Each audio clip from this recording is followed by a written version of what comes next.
दो दुनियाओं के बच्चे। कभी कभी पहाड़ों की खामोशी किसी चीख से भी ज्यादा जोर से सुनाई देती है।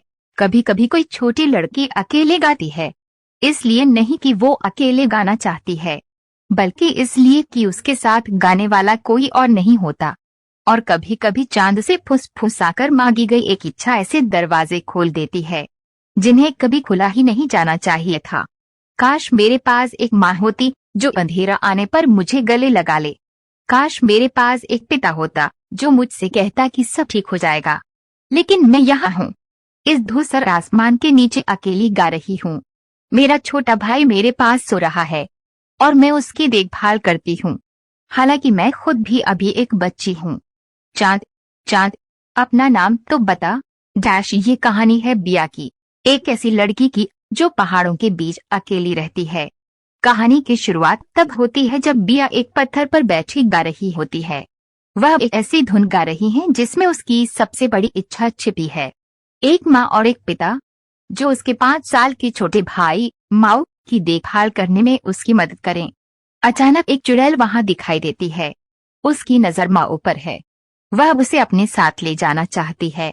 बिया डर जाती है। वह अपने छोटे भाई का हाथ पकड़ती है और उसके साथ एक गुफा की ओर भाग जाती है। वे चलते हैं, चलते हैं और चलते ही जाते हैं, जब तक कि अचानक उनके सामने एक ऐसी जगह नहीं आ जाती जो उनकी दुनिया जैसी बिल्कुल नहीं लगती, मानो वे किसी दूसरे संसार में आ गए हों। बिया को यकीन नहीं होता कि ये सच है। वह अपने छोटे भाई की ओर देखती है। माओ, क्या यह सच में कोई दूसरी जगह है? माओ शांत होकर जवाब देता है, हाँ मनीता। वे आगे बढ़ते हैं। कुछ दूर जाने पर उनके सामने 4 अलग अलग रास्ते दिखाई देते हैं। 4 रास्ते, 4 दिशाएं, और उन्हें नहीं पता कि किस रास्ते पर जाना है। वे फिर चलते हैं और चलते हैं। आखिरकार उन्हें कुछ अजीब लेकिन प्यारे जीव दिखाई देते हैं। वहां परियां थीं और छोटे छोटे चूहे भी थे। सबसे अजीब बात यह थी कि वे बोल सकते थे। माओ तुरंत उनसे दोस्ती कर लेता है, लेकिन बिया उन पर भरोसा नहीं करती। तुम लोग कौन हो? परियां उसे समझाने की कोशिश करती हैं। बिया फिर भी उनसे बहस करती है। उसे लगता है कि वे कुछ छिपा रही हैं। आखिरकार एक समझौता होता है। परियां बिया और माँ को सुरक्षित स्थान तक पहुंचाएंगी, लेकिन बदले में बिया को अपने बालों की एक लट देनी होगी। उस बाल से ऐसी औषधि बनाई जाएगी जो परियों के पूरे गांव को बचा सकती है। बिया कुछ पल सोचती है, फिर अपनी सहमति दे देती है। वे यात्रा शुरू करते हैं। चलते चलते वे एक ऐसे नदी के किनारे पहुंचते हैं जिसे परियां अच्छी तरह जानती हैं, लेकिन रास्ते से थोड़ा भटकने के कारण वे अचानक एक झरने के किनारे पहुंच जाते हैं। अगले ही पल वे झरने से नीचे गिर जाते हैं। भागो! परियां घबराकर चिल्लाती हैं। क्या हुआ? सवाल मत पूछो, बस भागो। बिया माओ का हाथ पकड़ती है। दोनों दौड़ने लगते हैं। वे बिना कुछ पूछे परियों की बात मान लेते हैं। दौड़ते हुए अचानक धड़ाम वे किसी से टकरा जाते हैं। वह एक लड़का था। वह उसी दुनिया का कैदी था। उसकी उम्र भी आके लगभग बराबर थी। उसका शरीर बेहद कमजोर था। वह इतना दुबला था कि उसकी हड्डियां साफ दिखाई दे रही थीं। वह हिल भी नहीं पा रहा था। टक्कर लगते ही वो बेहोश हो गया। बिया घबरा गई। "ऐ कौन है?" परियों ने तुरंत कहा। "उसे वहां ले जाओ।" उन्होंने दूर खड़े एक भालू की ओर इशारा किया। बिया को समझ नहीं आया। भालू के पास? हाँ, उसे वहीं ले जाओ। बिया ने उस लड़के को जितना हो सका उतना घसीटा। उसने अपने छोटे भाई को भी संभाला। फिर वे भालू के पास पहुंची। अचानक उसे पता चला कि वो कोई साधारण भालू नहीं था। वह वास्तव में उनके गांव में प्रवेश करने का द्वार था। बिया ने लड़के को खींचकर आगे किया, माँ को अपने साथ उठाया और छलांग लगा दी। उनके पीछे से एक जोरदार आवाज गूंजी, "रुको!" बिया ने पीछे देखा। "तुमने निषिद्ध भूमि पर कदम रखा है।" लेकिन तब तक बहुत देर हो चुकी थी। वे सीमा पार कर चुके थे। वे सुरक्षित थे, लेकिन उन्हें कुछ समझ नहीं आ रहा था। बिया ने परियों की ओर देखा। "अब मुझे सब कुछ बताओ।" परियां पहले उस घायल लड़के की ओर दौड़ी। उन्होंने उसे ठीक करने की कोशिश शुरू की। जादुई रोशनी उसके शरीर के चारों ओर फैल गई।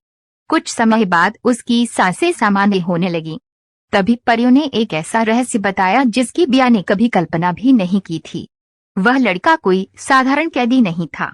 वह इस दुनिया का खोया हुआ राजकुमार था, एक ऐसे राजा का बेटा जिसकी हत्या 1000 वर्ष पहले कर दी गई थी। लेकिन इस दुनिया में समय उनकी दुनिया जैसा नहीं चलता था। 1000 साल, कभी कभी दूसरी दुनिया में उतना लंबा समय नहीं होता जितना इंसान सोचता है। परियों ने बिया को चेतावनी दी। ये दुनिया युद्ध में थी। अब उसके सामने दो रास्ते थे। वह यहीं रुक सकती थी और युद्ध में लड़ सकती थी, या फिर वापस अपनी दुनिया में लौट सकती थी। बिया को समझ ही नहीं आया कि क्या करे। उसे ये भी नहीं पता था कि युद्ध होता क्या है। उसे नहीं पता था कि वह इस दुनिया में क्यों आई थी, और उसे ये भी नहीं पता था कि वापस जाना उसके लिए बेहतर होगा या उससे भी बुरा। तभी माँ उसके पास आया। उसने धीरे से उसका हाथ पकड़ा। मनीता, बिया ने उसकी ओर देखा। क्या हुआ? माँ ने कहा। मैंने जो सपना देखा था। बिया चुप रही। उसमें माँ और पापा यहाँ थे। बिया की आंखें फैल गईं। क्या वे योद्धा थे? माँ ने चारों ओर देखा। हम सिर्फ इसी वजह से इस दुनिया में आ पाए। बिया तुरंत परियों की ओर मुड़ी। क्या यह सच है? परियों ने एक दूसरे की ओर देखा। फिर उन्होंने सच बताया। माँ के पास एक असाधारण शक्ति थी। वह अतीत और भविष्य को देख सकता था। उसे ये शक्ति अपनी माँ से मिली थी, लेकिन उसके अंदर एक दूसरी शक्ति भी छिपी थी, अपने पिता की शक्ति, टेलेकिनेसिस। बिया की आंखों से आंसू बहने लगे। उसे समझ नहीं आ रहा था कि वे क्या करे। उसका पूरा जीवन अचानक बदल गया था। परियों ने उसे गले लगाया। तुम अकेली नहीं हो, बिया। उन शब्दों ने उसे थोड़ा शांत किया। समय बीतने लगा। बिया ने परियों के साथ प्रशिक्षण शुरू किया। वह उस लड़के के साथ भी अभ्यास करने लगी जिसे उन्होंने बचाया था। उसका नाम था डेरियस। धीरे धीरे डेरियस और बिया दोस्त बन गए। वह उसका दोस्त भी बना और उसका प्रशिक्षक भी। माँ ने भी प्रशिक्षण शुरू किया। उसने अपनी शक्तियों को नियंत्रित करना सीखा। उसने सीखा कि शक्ति केवल गुस्से से नहीं चलती। उसे शांत दिमाग और रणनीति की जरूरत होती है। आखिरकार उनका उद्देश्य स्पष्ट हो गया। उन्हें इस दुनिया में शांति वापस लानी थी। उन्हें जीवाश्मों के राक्षस को हराना था और खोए हुए राजकुमार को उसका मुकुट वापस दिलाना था। उनकी पहली लड़ाई आई। माँ ने खुद को बचाने में सफलता पाई, लेकिन बिया ऐसा नहीं कर सकी। वह लड़खड़ा गई, डर गई, और तभी उसके भीतर कुछ जागा। उसने अपने पिता से मिली एक छिपी हुई शक्ति को महसूस किया। उसके सामने एक ऐसी लड़की दिखाई दी जो बिल्कुल उसी जैसी दिखती थी। चेहरा, आंखें, बाल, सब कुछ। बिया को वह एक इंसान दिखाई दे रही थी, लेकिन माँ की आंखों में वह इंसान नहीं थी। वह एक राक्षस थी।